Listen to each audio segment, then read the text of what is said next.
a nosotros cuidar ahorita 90 personas que tienen régimen de protección porque están listos para declarar en proceso penal, le cuesta al Estado $4 millones. 4 millones de dólares, 90 personas. Ese es el presupuesto que tiene la UTE para cuidar 90 personas al año. El ministro de Justicia y Seguridad, Gustavo Villatoro, expresó en la comisión que, en materia de justicia penal, heredamos un desastre de leyes bajo el engaño de que este sistema se tenía que modernizar, pero lo que realmente hicieron fue dejarnos leyes fallidas. Nosotros como Ministerio de Justicia, y lo hemos dicho incluso públicamente, de el desastre de leyes en materia de justicia penal que heredamos y que bajo el engaño de que la justicia penal se tenía que modernizar, allá por 1995 empezaron todas estas olas reformistas y que terminaron con la implementación de los códigos penal y procesal penal de 1998. Que dicho sea de paso, fue un borrador de código que tenían en España y que curiosamente en España nunca lo aplicaron. Solo servimos como país de prueba, como muchos de América Latina, porque este fenómeno de estas leyes fallidas que nos dejaron para que como sociedad y como Estado nunca le ganáramos la guerra, la batalla al crimen organizado. En definitiva, lo que hicieron estos códigos del 98 fue diluir la responsabilidad, crear nuevos pasos en la tramitación de un proceso. La mayoría del Código Procesal Penal del 98 y sus reformas del 2011 no están hechas para que el Estado gane una batalla. Y tan encarecido es o fue la aplicación de la justicia en este país que si nosotros tomamos las condenas que se hacían en un año por parte del órgano judicial y lo cruzo contra su presupuesto, a mí me da casi $7 millones el costo de cada condena. Y si de segmento la infraestructura penal, que es mayoritariamente la que más demanda recursos de la Corte, me sale $4 millones cada condena. Entonces eso confirma que la lectura que nosotros hemos realizado de que lo que nos dejaron fue leyes penales, no para incrementarle el costo al crimen, porque hay dos formas de combatir la criminalidad. Uno es a través de leyes y otro es reformas a leyes que no tienen nada que ver con la jurisdicción penal, pero que le incrementan el costo al criminal. Ejemplos de lo que se ha hecho en el pasado. Porque lo mencionaba el señor diputado, efectivamente a nosotros nos correspondió como fiscales, allá por finales de los 90, principios de los 2000, dirigir toda la investigación, procesamiento y condena de esa plaga que había en América Latina en aquel momento, que eran los famosos secuestros, que nosotros veníamos también con herencia de los supuestos acuerdos de paz, y las bandas, tanto de derecha o izquierda, que se dedicaban a secuestrar para sus fines institucionales, vamos a decirlo de alguna manera.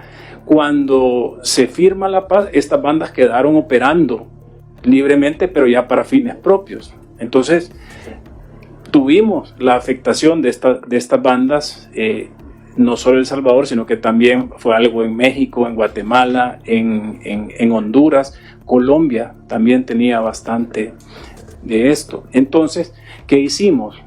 Naturalmente, cuando empezamos a revisar los códigos, no estaban diseñados para esto.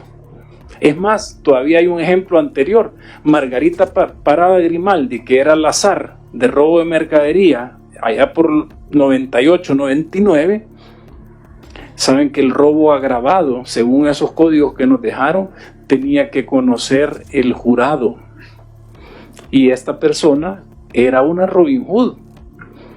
¿Ya? Porque si yo robaba, tenía un producto con cero costo, ¿a cuánto lo vendía en el mercado?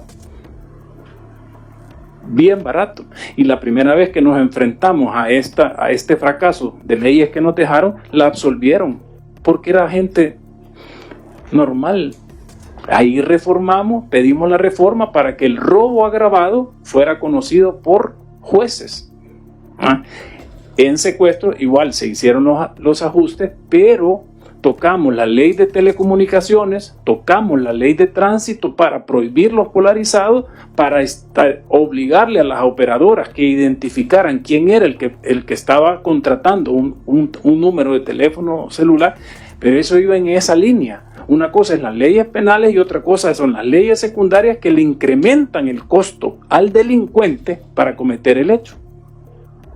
Esto con la reforma, con la implementación de los códigos del 98, penal y procesal penal, lo que hicieron fue incrementarle el costo al Estado.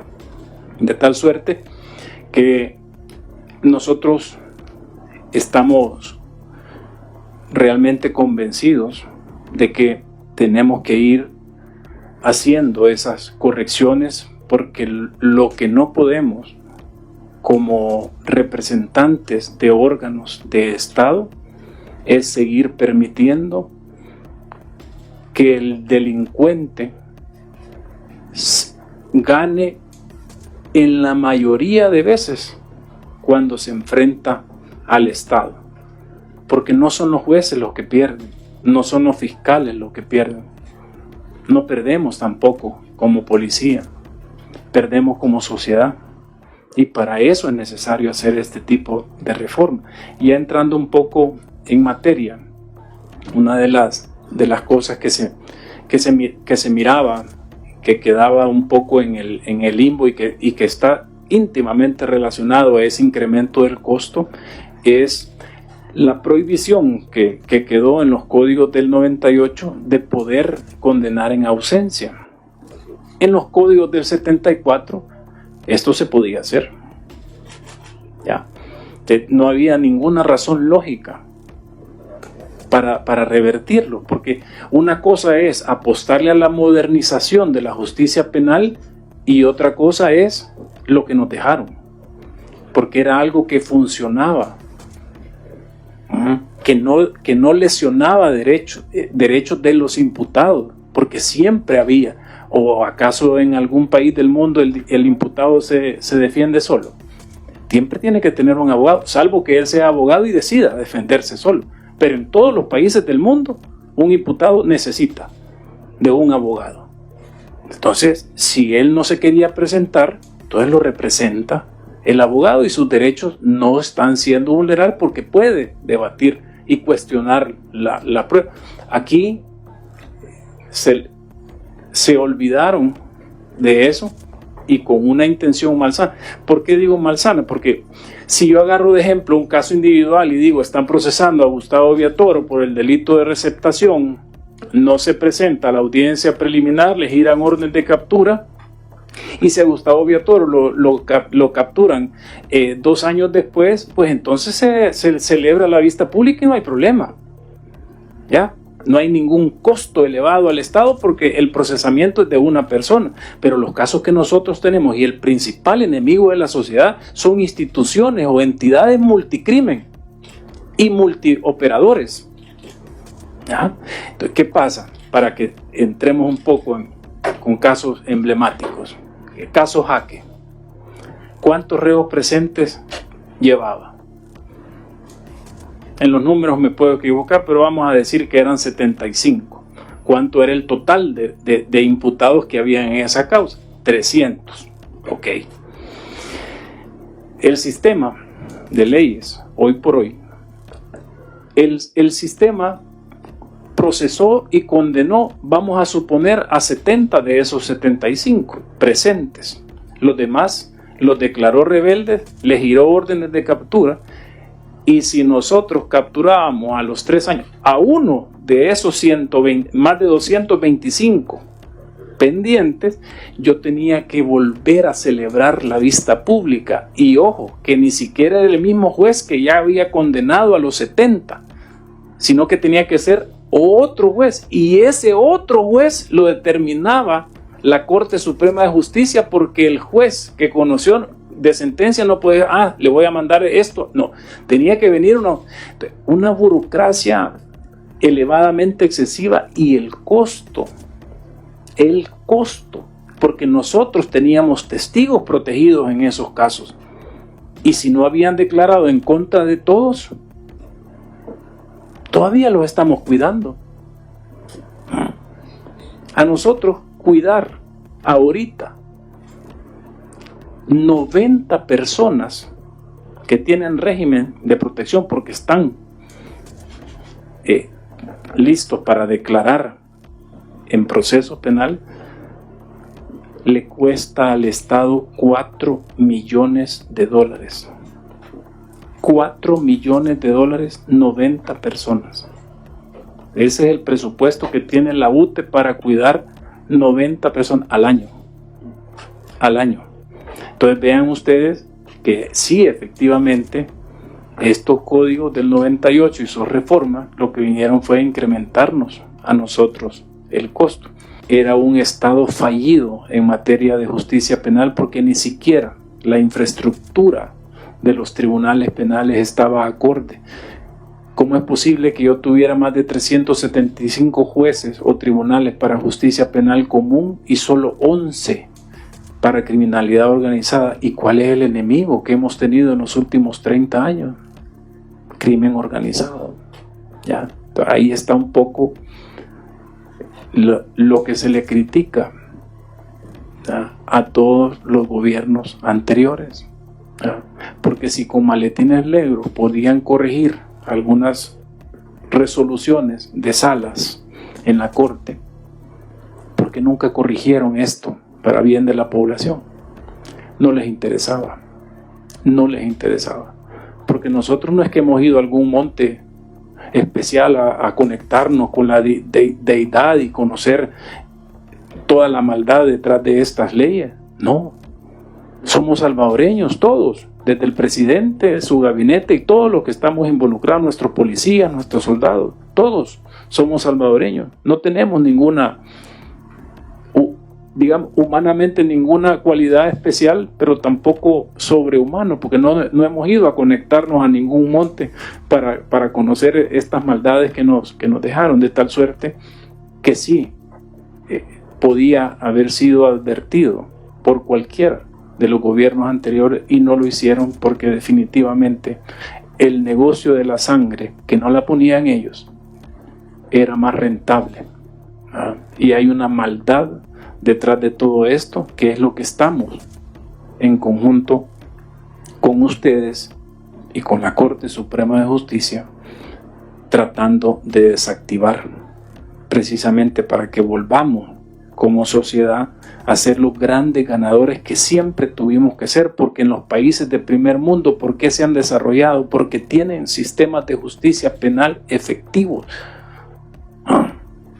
¿Y por qué a nosotros, América Latina, nos dejaron este desastre de leyes? Alguien tiene interés que ningún país de América Latina se desarrolle.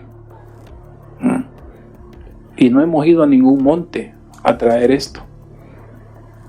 Lo hemos, desgraciadamente, después de más de 125,000 muertos, un gran porcentaje de esos testigos y víctimas por este sistema torpe que nos dejaron, nos hemos venido a dar cuenta con la realidad de que el sistema de leyes no era el indicado. Triste decirlo por esa gran cantidad de salvadoreños que murieron a manos de estos pandilleros.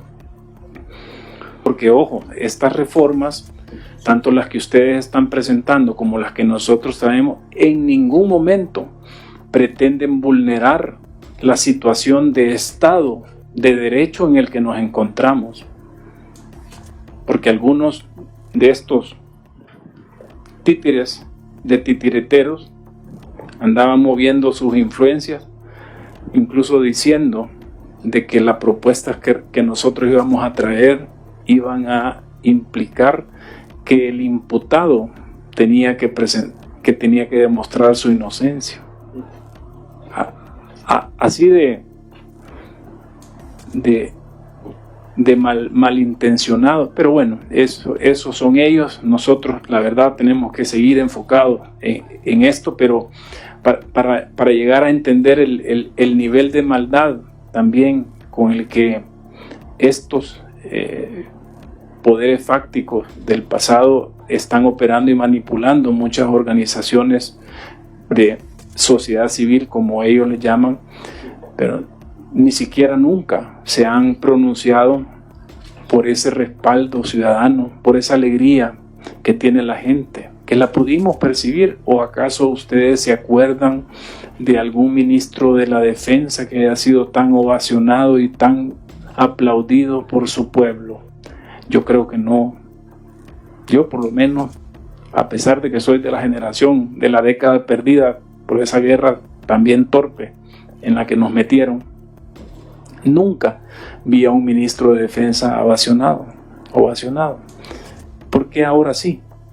Porque la gente está contenta, porque la gente puede ir a visitar a sus hijos que viven en una colonia que antes pertenecía a una pandilla contraria, porque la gente ahora en esas colonias puede dormir y puede dejar con llave su puerta principal, porque los pandilleros lo obligaban a dejarlas abiertas. Por si llegaba algún operativo policial, ellos se podían llegar a esconder a esas casas, porque esa misma gente que tenía su carrito y que con esfuerzo había comprado su carro, también tenía que dejar incluso hasta las llaves en el parqueo por si los pandilleros necesitaban salir huyendo, en cualquiera de los carros de esa colonia.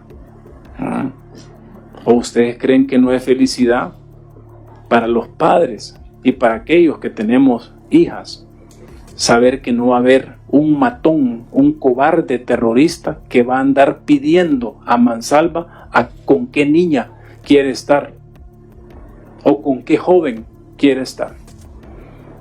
Eso es lo que la gente ha salido a manifestarse, y lo manifiesta con esa libertad y con esa alegría de poder hacerlo. Como nosotros, como representantes de órganos del Estado, no vamos a actuar en competencia, en concordancia con lo que la gente está demandando. ¿Y acaso no es eso lo que nos enseñaron en la universidad, que era democracia? Democracia es donde el pueblo manda, donde el gobierno, donde la asamblea, donde una Corte Suprema de Justicia hace lo que el pueblo demanda, naturalmente dentro de un Estado de Derecho. ¿O ustedes creen que la mayoría de la población quisiera que nosotros gastáramos dinero en procesar y alimentar a estos cobardes terroristas? ¿La población? ¿El salvadoreño? No. Ninguna de las opiniones es a primera mano esa. Ninguna. Lo que la gente nos está pidiendo son otras cosas que no podemos hacer dentro de un Estado de Derecho, y que tenemos que saber convertir ese reclamo o esa solicitud popular dentro de nuestro sistema de derecho. Y por eso es que nosotros estamos respaldando estas reformas. Van a venir en consecuencia para lograr también que los procesos contra estructuras terroristas también se pueda condenar en ausencia, porque la misma presentación de los casos con las reformas que se están planteando en crimen organizado va a permitir que nosotros podamos condenar a algunos que cobardemente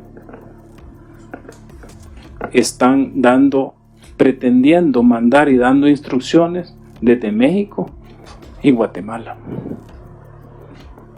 Sus unidades, o estos soldaditos, estos homeboys locales que tienen acá, no se han dado cuenta que sus jefes, sus cabecillas, ya no están en el país. Pero lo que nos vamos a garantizar acá es que no vamos a pedir a un reo con orden de captura, vamos a solicitar la extradición de un condenado,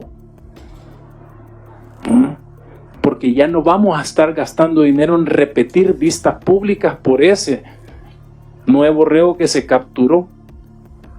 Por eso es importante para nosotros, desde la óptica de la seguridad pública y por supuesto también desde la óptica de justicia, este tipo de reforma, resaltar ese liderazgo y esa valentía del presidente Nayib Bukele en tomar esta decisión que se empezó a preparar desde el lanzamiento el 20 de junio del Plan Control Territorial. Ya no se podía hacer esta campaña antes, ya, porque también cualquiera desde la comodidad de un escritorio en una oficina en el exterior, bueno, ¿y si por qué no lo hicieron desde el principio? Ya, porque teníamos que conocer bien al enemigo, teníamos que conocer muy bien todo este entramado de leyes que nos habían dejado, y si a eso le sumamos que en ese tiempo teníamos una asamblea adversa que confundió los roles y se quiso meter en el órgano ejecutivo, pretendiendo ser ejecutores y negando todos los fondos y recursos que el órgano ejecutivo necesitaba. Es decir, era una fórmula fallida para poder hacer algo con esta nueva fase de reforma, ya no sustantivas, sino procesales, precisamente para garantizarle a la población que esta batalla la vamos a ganar todos juntos. Un Estado que escucha a las mayorías y que actúa en consecuencia. Síguenos como Mágico TV.